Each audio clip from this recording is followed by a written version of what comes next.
సాధారణంగా మజ్జిగ ఆరోగ్యానికి ఎంత మంచిదో ప్రత్యేకంగా చెప్పనవసరం లేదు. ఎండాకాలంలో ఇష్టంగా తాగని వాళ్ల కోసం ఇలా టేస్టీగా చేసి పెడితే తాగుతారు.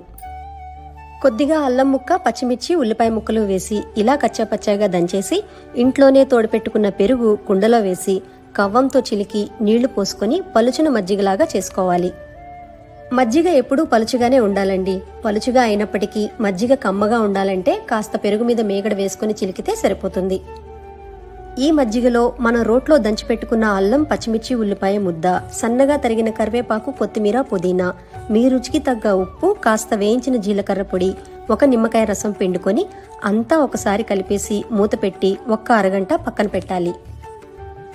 ఇలా మూత పెట్టి పక్కనుంచడం వలన మజ్జిగలోకి ఫ్లేవర్స్ అన్ని బాగా ఊరి చాలా టేస్టీగా ఉంటాయి.